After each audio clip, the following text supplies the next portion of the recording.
So, welcome again to Curious Conversations, and it's my pleasure to introduce to you Dame Kerry Prendergast. Kerry was the Mayor of Wellington from 2001 to 2010 and a former Vice President of Local Government New Zealand. She holds an MBA from and is a distinguished alumni of Victoria University.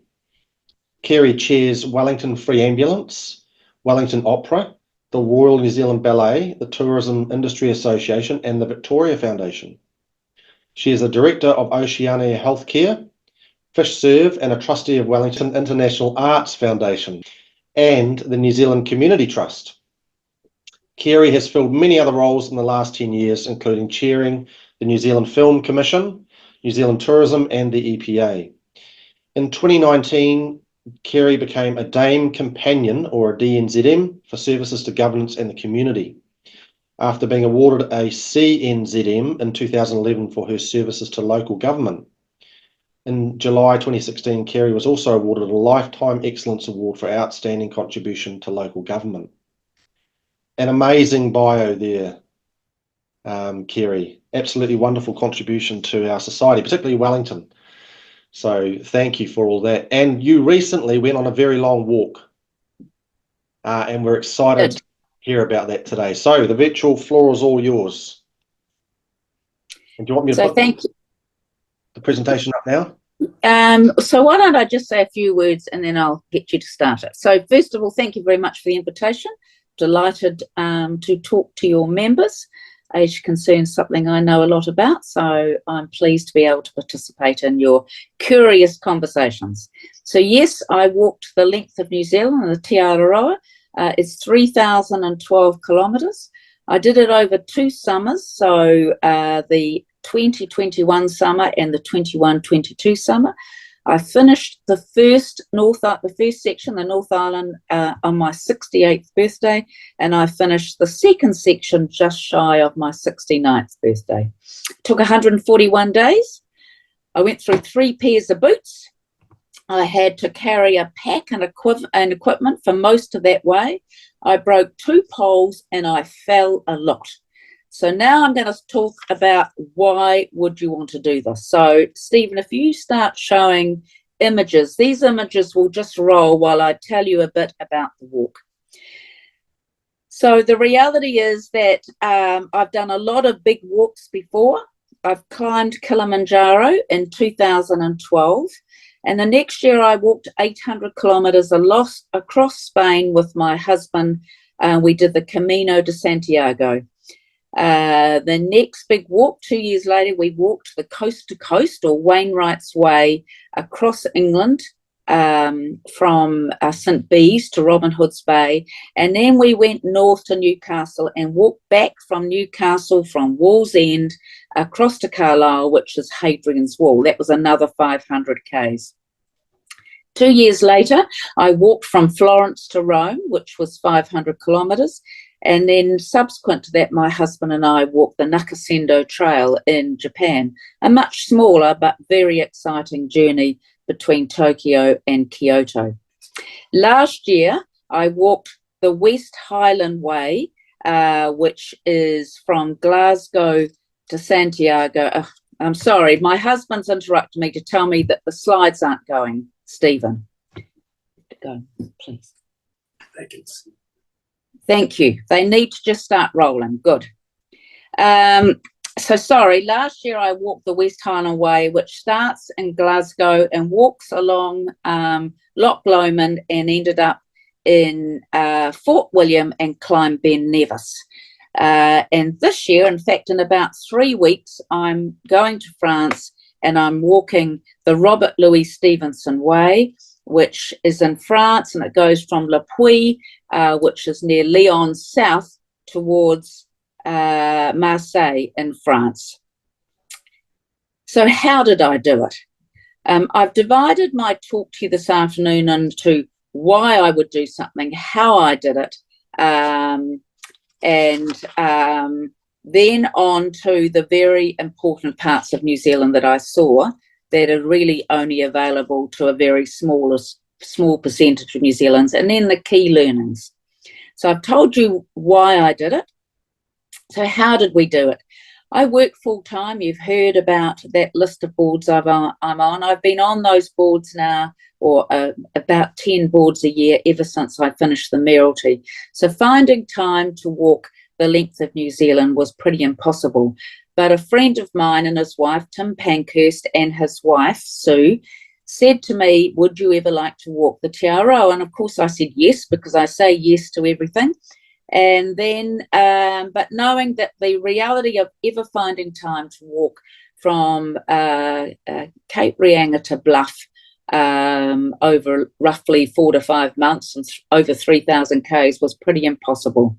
But then COVID happened, and suddenly holidays that we'd booked offshore, as all of us I'm sure will be aware of, were cancelled. And I had a couple of blocks of time with nothing to do. So we re-looked at whether we couldn't start this, and we decided we could. So we set off on the first day of spring in 2020 from Cape Reinga to Auckland. And then the next section we did Auckland to Hamilton. The rest of the North Island we did over weekends and blocks of midweeks. We booked a group of friends to do the Wanganui River, and we used shuttle bunnies and planes and angels to make sure we got there and back.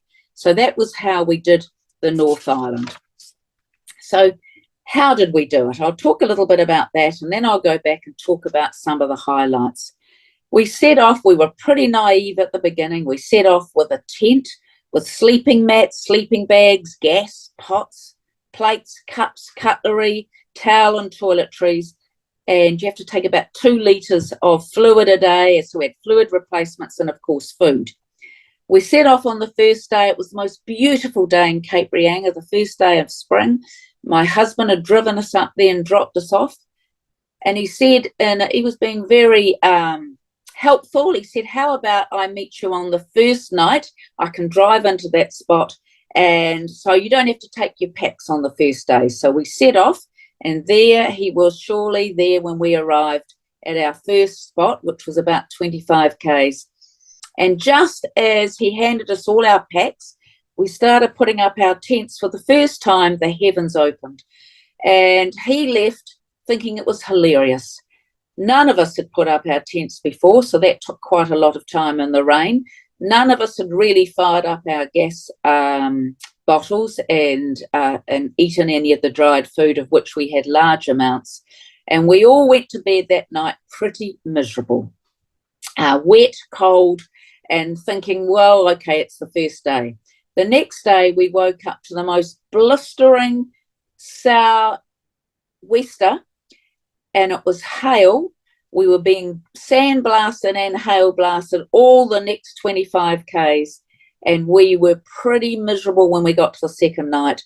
The second night, same situation, setting up our tents. We were vaguely quicker by then, crawling our older bodies into these tiny tents, cooking food on a gas cylinder and dried, nasty food. The wind howled all night, and we decided in the morning, when we got up about 4 o'clock, we couldn't sleep, that this was not looking such fun after all. The third night, we arrived at a campsite, and they had cabins for rent. And that was a big change for us. It really changed the way we walked the rest of the country. We hired the cabins, they had hot showers, the tents were put away, and I rang my husband, who was still in Kerry, and said, please don't go back to Wellington. Come back. We've had a big think, and we think we can book Airbnbs as we head south if you will move us backwards and forwards. And from then on, we pretty much did that, particularly in the North Island. So we would book ahead an Airbnb. Sometimes we would book it for 2 or 3 nights, and he would hub and spoke us backwards and forwards to where he'd collected us the night before. He'd drop us back, and we would text him where to collect us at the end of the second day. What it meant was that we were in warm, dry accommodation. We had hot showers. He was able to do shopping, and we were able to have fresh food. And I guess most importantly, there was a washing machine.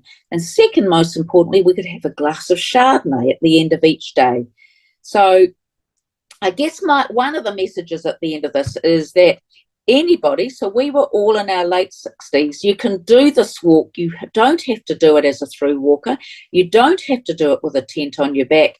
You can, with organisation, the support of a shuttle bunny or a trail angel, actually, particularly in North Island, because there's lots of urban areas, you can get someone to drop you off and pick you up, and you get to stay in warm, dry accommodation with some of the things we missed on the walk, like hot showers, like toilets, like washing machines, like beer. But you do need a saint, and we had Saint Rex, who was my husband, who managed to do that for us for most of the North Island. So what were some of the highlights of the North Island before I move on to the South Island? First of all, between Cape Reinga and Auckland, it was pretty standard. It was beautiful. We walked in parts of the far north that most of us never get to see. Some of it was pretty poor, people living in appalling conditions, a lot of iwi in tents and broken down old caravans. On the other hand, we also walked along the edge of our beautiful eastern coast and saw beautiful pahutakawas, the quintessential images we all know of New Zealand. And we stayed in pretty nice accommodation, and the walking was pretty easy in the main until we got to Auckland. From Auckland South, we had to walk along the edge of State Highway 1 after the Bombay Hills, so that was pretty miserable, I can tell you. We were being, whipped by big trucks as they drove past at great speed. We got to well south of Auckland, and we got to Hamilton to find that the next big thing we had to do was walk or cross something called Mount Prongia climb. We set off from Hamilton to the edge of the mountain. My husband picked us up and got us back to accommodation. But the next day we set off to climb Mount Prongia. We'd been warned it was miserable if it was wet. It was boggy and you could sink up to your knees. We climbed the first day. We were at the hut that we were going to stay at that night by midday. It was raining. We got into our dry clothes and we thought, now what are we going to do for the rest of the afternoon? And we made a fundamental mistake. We looked at the dock sign that said we only had 6 kilometres to go and it would take us 5 hours. We ignored the 5 hours and thought 6 Ks, that's an hour and a half. Even bad, it's 2 hours. And so we text my husband and said, look, please meet us at this exit from Mount Prongia and we'll see you there in a couple of hours. It did take 6 hours. We did sink up to our knees in mud and bog, and we were drenched and sodden when we finally came out sort of to the east of Kawhia. Rex had managed to find us. It was difficult. He'd asked to ask a couple of farmers and he found us on a dirt track. We were pretty had it and we were in tears, and he got a lot of kisses, I can tell you. That was the beginning of some of the toughest parts of the track. Mount Prongia, the Te Araroas, the Richmond Ranges, crossing from St Anard, and then some of the big passes we did in the South Island. So what are our learnings from the North Island? Certainly we're too old to crawl into tents. When we walked, mostly we didn't see many people, so it was during COVID, so not a lot of people walking, but certainly we were the oldest. You had to be resilient. You have to be really focused and single-minded. And I learned that I hated long drops, and I formed a terror of rivers. The South Island was much tougher.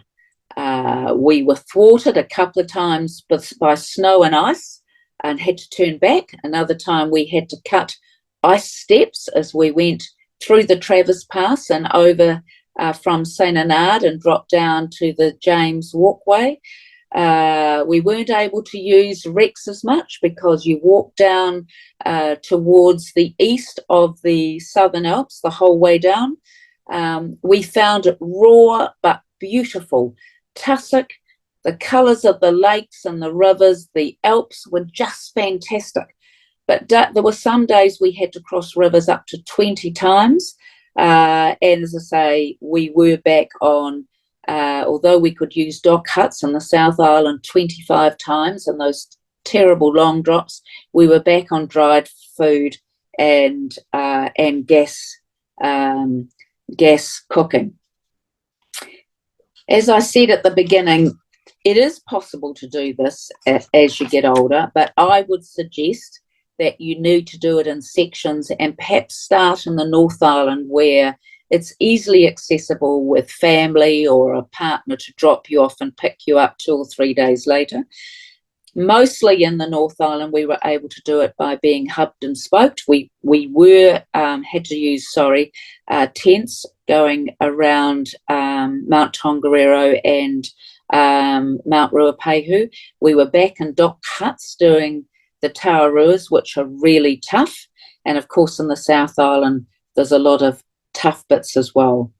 But as I say, I can't speak enough about how humbling it is to walk the South Island, the raw beauty. You don't see that when you walk in Europe. People have walked some of these tracks in Europe for hundreds of years.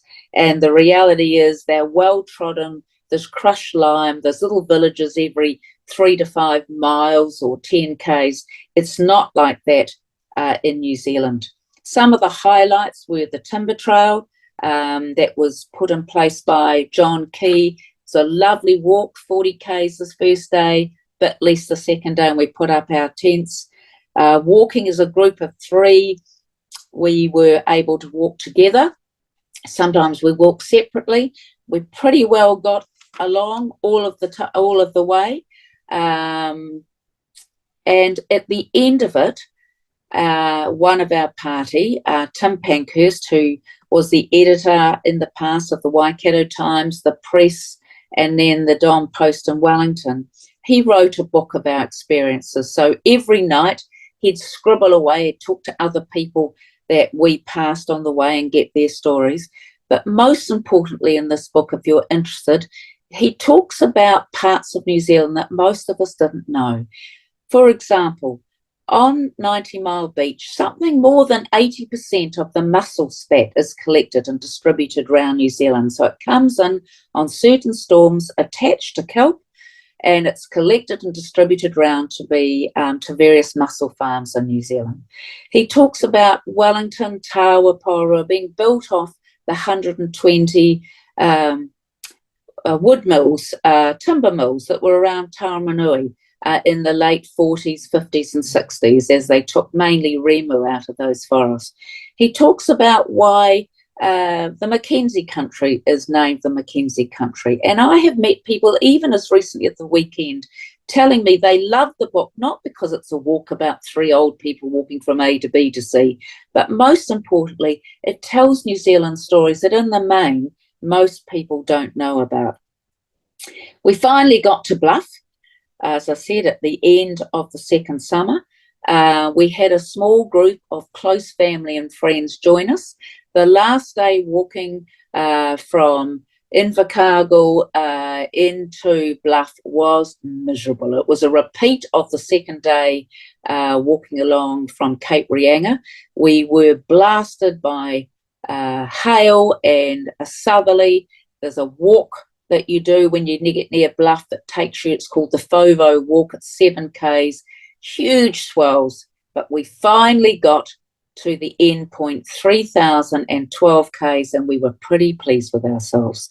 Key learnings, I wouldn't do it again, but I don't want to talk some of you out of doing it because, as I say, there are parts of New Zealand otherwise you wouldn't ever get to see.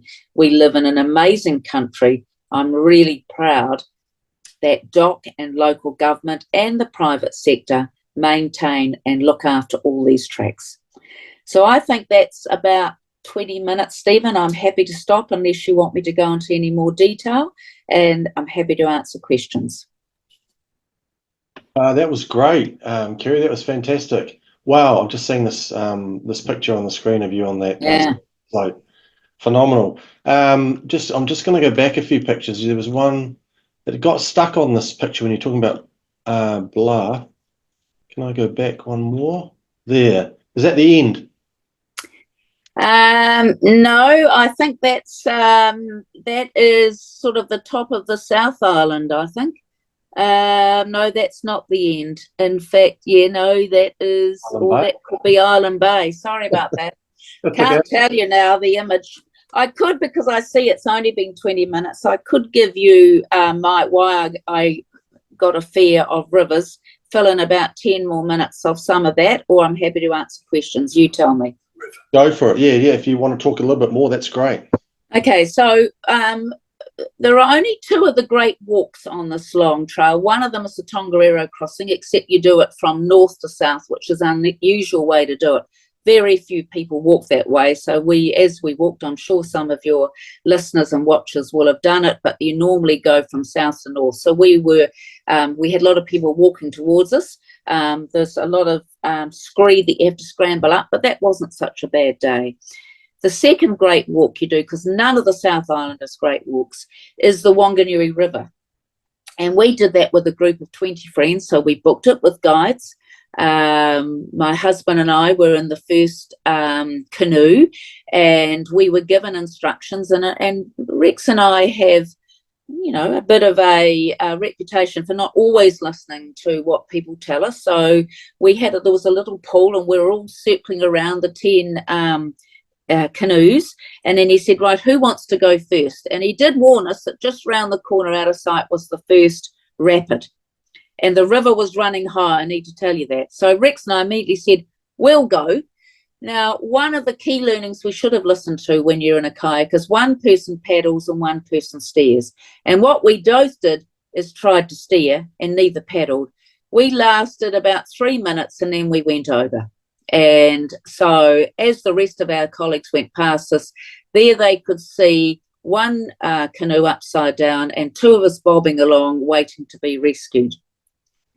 That was pretty embarrassing.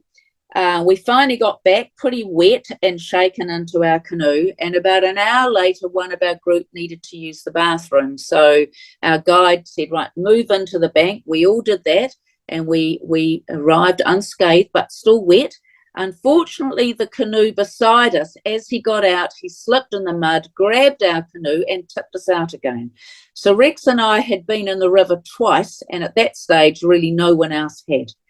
When we stopped for lunch, we got another set of dry clothes on, because by then it was raining and we were getting wet through to and worried about a chill.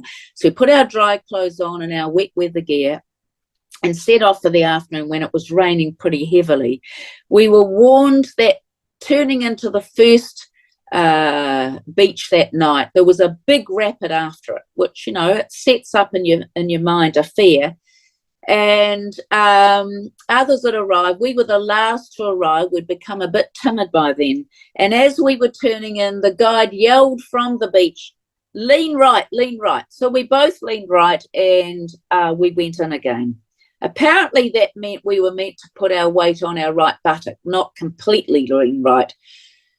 Rex was taken down to the rapids, so there were people running after him, throwing him ropes. Meanwhile, I got trapped under the canoe, and I thought I was going to drown, and I started screaming for help. And as I realised I could hear my own voice, I realised I was in an air pocket, and I had to have the courage to swim down and out and under in this fast-flowing water to get out.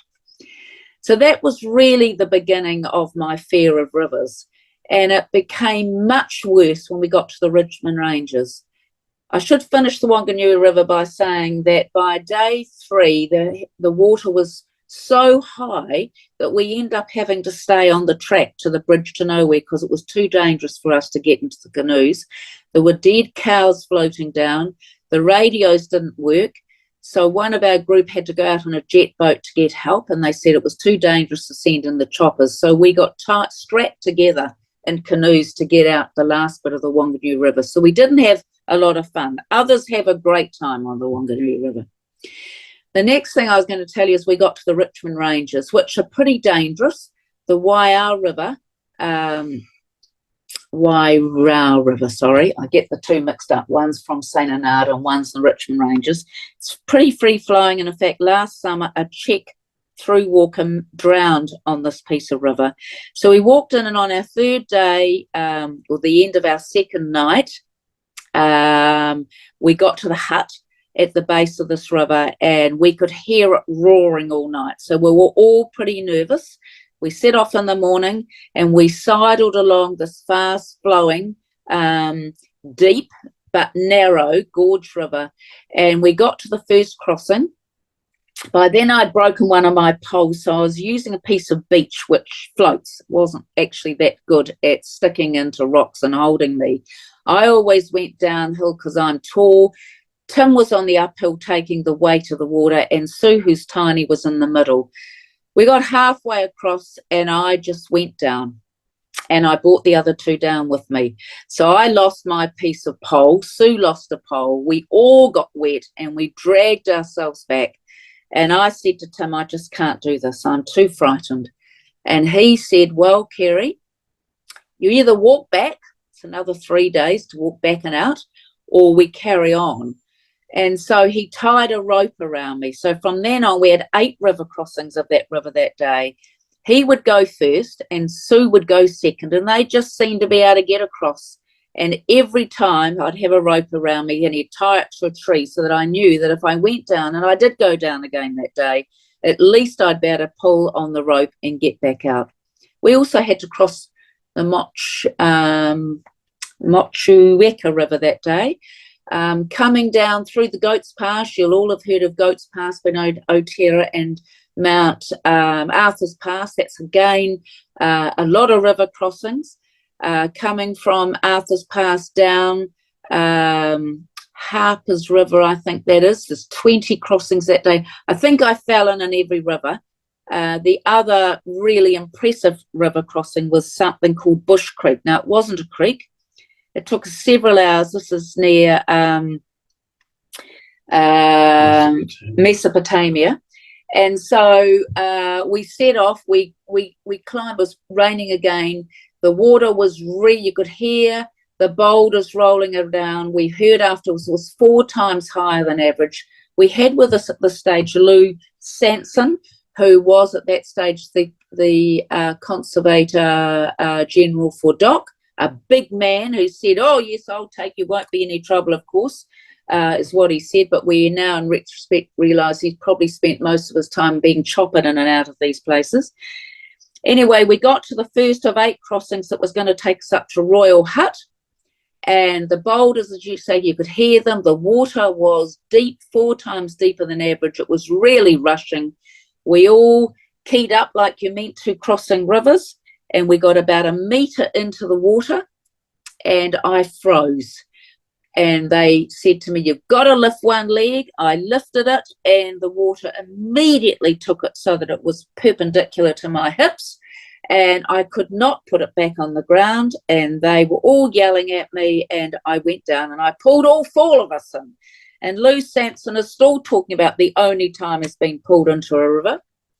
So we managed to drag ourselves out, and ring Rex. We managed to text him because we carried something called a Garmin, and he came back. And because I told you we walked every length, every part of New Zealand, we went down to Twizel or Tekapo, Twizel, and walked north back then and came out through a different creek, which had still a number of crossings but was slightly lower. That day I pulled them in. A young woman had to be choppered out because she got taken down 300 metres.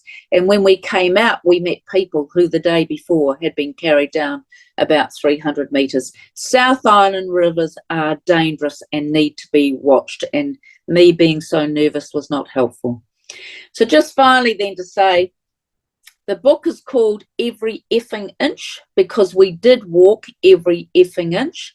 My husband thought it was very funny sometimes when he was our trail angel to drop us 100 metres further on than where he picked us up the night before, and we would walk our way back to where he dropped us off so that nobody could say that we hadn't walked every inch of the length of New Zealand. So now I'll stop because that's more than half an hour, and I'm happy to take questions. That is fantastic. Thank you. I'm just going to spotlight myself. How do I find myself here? Here we go. That was good. Add spotlight. Yeah, well done. That was great. Yeah, for me, I would walk that back 100 meters to make sure I started each day from where we finished. And I would walk to the very end. I'd want to put my toe in the water at the very end. So, yeah, I understand. A lot of people throw their boots into Fobo Strait, and I don't think that's a good idea. No. My boots were still in good condition, but I worry about the environment, so I lugged mine back. I would probably want to put mine on, frame them or something, you know. I'm still using them. Oh, really? Yeah, they're coming to France with me. Excellent. You said at the beginning you went through certain pair of numbers of boots. How many was that? Well, the other couple I walked with, they actually wore out 3 pairs of boots. My first pair I wore out were good walking shoes to the Te Araroas, and then they were worn out. Then I bought a pair of alpine boots because I knew that we were going to be in the Te Araroas and we could be in ice and snow going from St. Anard south. They, I found, were a bit stiff, so I've kept those. I didn't wear them out. I then bought the next drop-down level, good leather boots, and they have done me proud. So they've done a couple of thousand Ks, including walking from Glasgow to Fort William and climbing Ben Nevis last year, I mean. Yeah, they've been good boots. I think you need to invest in good boots or good walking shoes. Absolutely, absolutely. Helen has said, thank you so much for this frank presentation. Happy to be an armchair tramper. I hope I haven't put any of your watches off. No. New Zealand is beautiful. They need to be out there. It keeps you fit. Yeah, absolutely. Mick is asking, would you recommend any improvements to the trail, or should it continue to be a challenge? I think the New Zealand Trail is now regarded internationally as special and unique because it's the second, I think, longest trail. There's the one in America, but this is it's recognised internationally. You get a lot of young people arriving to do it. But one of the risks New Zealand runs is that we talk about its hiking, but in America, hiking is like a backcountry walk. It's not backcountry tramping like we recognise it. And people do get into trouble, especially in the South Island. You do have to be prepared. Say we had an EPIRB and a Garmin. People could follow us during the day. In fact, my husband famously one night came online and told us to stop now. It was dark, but we knew we were half an hour away from the hut, and we certainly weren't going to put up our tents. We were going to carry on to the hut. You do need to have people looking out for you, and I wouldn't do it alone, although we met the odd person doing it alone. Wow. You do have to be fit, and of course, each day you get fitter and fitter. We average, you can't even talk about averages, because we'd say we average 25 Ks a day. Some days, there was the first day walking into the Te Araroas where it said it was 13.5 Ks and would take 8 to 9 hours. It took 8.5 hours to do 13 Ks. Other days, our longest day was 44 Ks. So walking on the roads, we could, get along a lot quicker. But then road walking isn't so much fun. So I think we've got to get rid of the road walking because that's not fun. In answer to the question, about 10% is on the road. And that's a negotiation between local government and DOC and iwi and private owners. And sometimes in the past, walkers have abused that trust, so some parts of the track are taken away.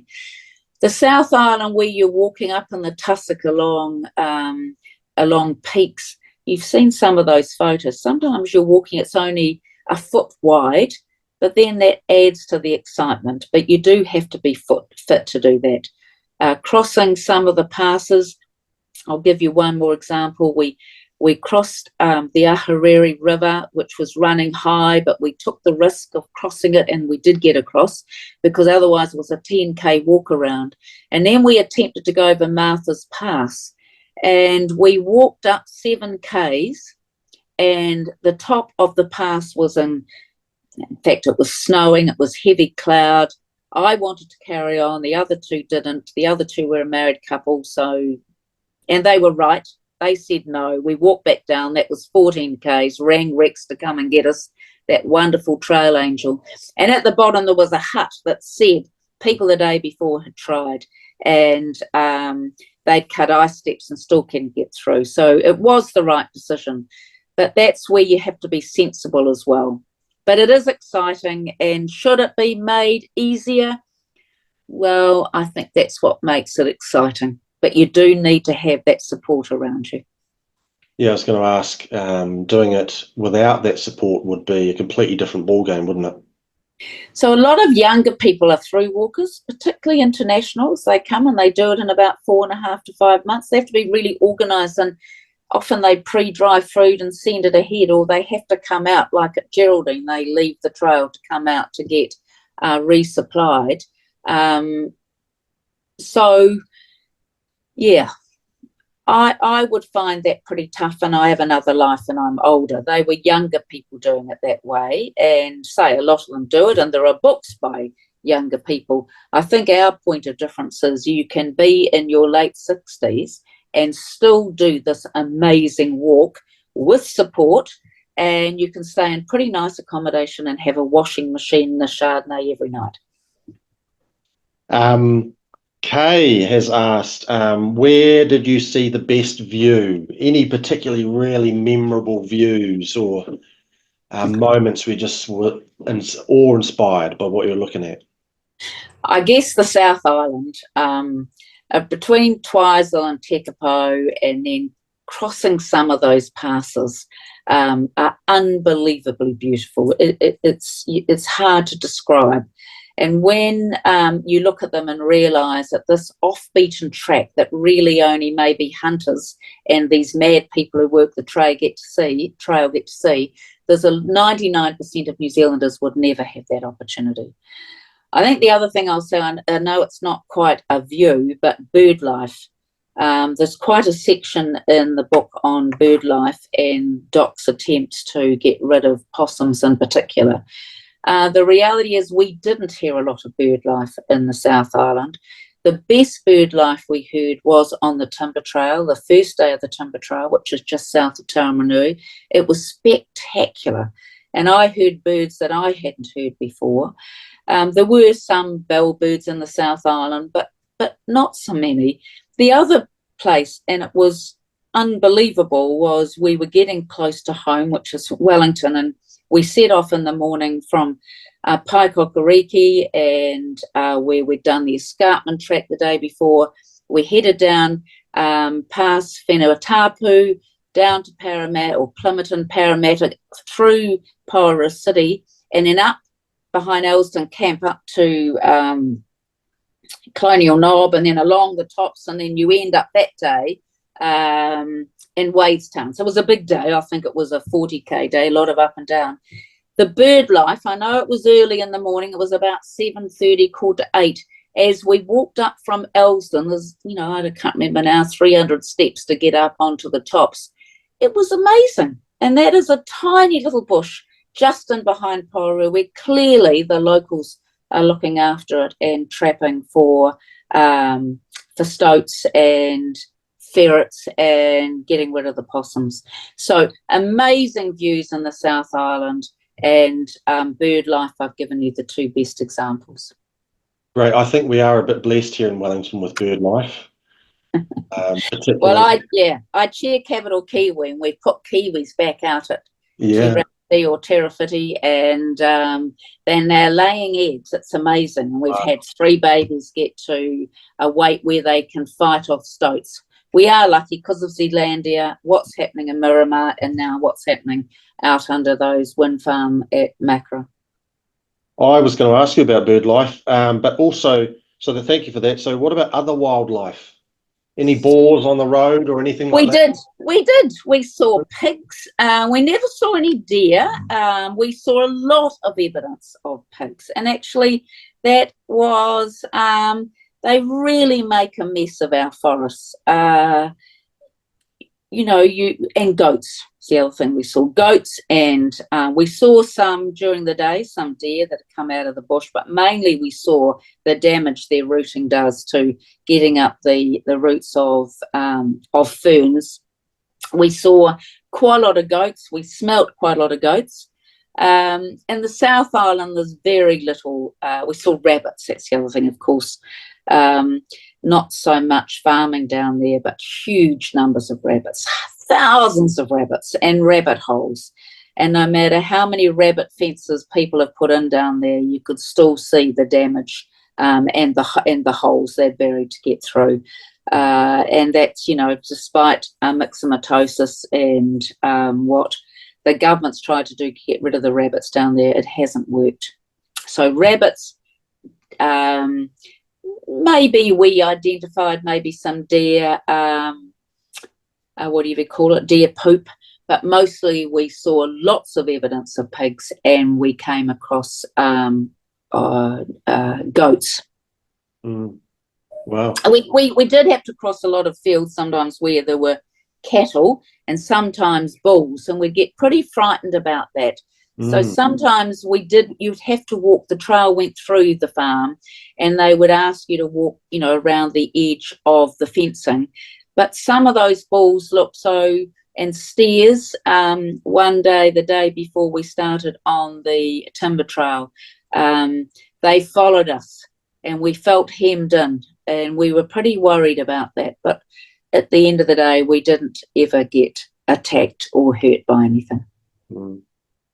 Did you get lost at all? I know you had the Garmin GPS. Did you get lost, and were there times when Saint Rex couldn't find you? Saint Rex, that's very good. I'll let you see his face in a minute. But yes, we did get lost. So we had not only the Garmin, so the e-perp is you pull it. So if you really, you've fallen down a mountain, you're really hurt, you pull the e-perp, search and rescue come. You can't talk to anybody. The Garmin was, as long as you were able to connect it to a satellite, so we'd have to go outside, we could text and people could track us. So we could text Rex and say, pick us up at 4 o'clock tomorrow. And as long as, the satellite went over, he could pick that up. I've forgotten what your question was now. You get lost. Were there any times? Lost every day. So on our phones, there's an app called the Te Araroa app. And even if you were 2 meters off the track, you could see that on the app. It was fantastic. Wow. So if we would be walking along and we hadn't seen the little orange marker trail for a while, I was normally in the front, Tim at the back and Sue in the middle, and I'd think, wow, I haven't seen that marker trail for the last 100 meters. And we'd stop and look at our phones, and it may have been, say, literally 2 meters off. Sometimes but we never, the only time we truly got lost was coming off the Tararuas, and we weren't lost, we were just late. It was one of those, probably led by me, decisions where we'd come down, we'd stayed at Nichols Hut, we'd clambered through heavy fog and rain and low cloud, and we'd come down steeply towards the Otaki River, and we got to a hut, and it was only 1 o'clock, and it was again only 5 kilometers or 4 hours to get to Otaki Forks. And we thought, well, why wouldn't we do that now? What we didn't know, there'd been a lot of tree fall, and it actually took us longer. So I think we left at 1, and it was pitch black, and it took us maybe 6 hours to get to the crossing, and by then it was dark to get across the river, and then we could not find our way. No matter what we did, I wanted to pull the e-perp, the others didn't, and we walked round and round in circles. There was a heavy frost. We were worried about hypothermia. We finally found the hut at 8 o'clock at night, so we'd been walking since 7 in the morning. It was our longest day, and we had enough energy to boil the jug and make a cup of tea and have a dried biscuit, and we just pulled ourselves into our sleeping bags because we were so cold and so miserable. So were we lost? We were probably at the most only 200 meters from the hut. We just walked round and round in circles, and the risk was the heavy frost and the hypothermia. That was one of our worst experiences again. There's probably lots if I think about it, but we're going to run out of time. Yeah, we have run out of time. Rex, are you there? Rex, here he is. Say hello to Rex. Well done. Hi, everybody. He's the trail angel, the man we couldn't have done without. I think he deserves a medal as well. He does deserve a medal, and we acknowledge him in the book repeatedly. You all need a trail angel, or Saint Rex as he was known. Saint Rex, yeah. Kerry, that was really fantastic, very inspiring. I love that you said you had to be resilient, you had to be focused, you had to be single-minded.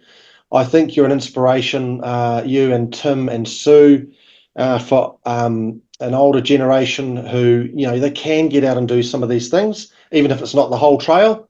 My daughter and I recently walked from Elsdon back over to the Porirua Mall, over that part of the trail. Very, very small part of it. But that was fun, just dad-daughter time, walking through the bush. So there's lots of we are always encouraging our seniors to keep moving. Yeah. Keep moving. Move it or lose it, we say. So you might not be walking the whole length of New Zealand, but any kind of movement is great. So thank you very much. The book, let me just share the screen here. I've got the book, which is for sale at the Underground Bookstore, $40. Here it is. Every effing inch. Look at that worried face there. Yeah, that's crossing. That's going through Goat Pass. Sorry, which is Otera to Arthur's Pass. That was another horrendous day, but I'm alive. Hey, we did it. You did it. Amazing achievement. I'll send out the link to everybody who might be interested in getting the book. Thank you so much, Dame Kerry Prendergast. Fantastic to have you. Thank you for your time. Thank you. Really appreciate your story, and inspirational for us all. Thanks everybody for joining us today, and we'll see you at the next Curious Conversation.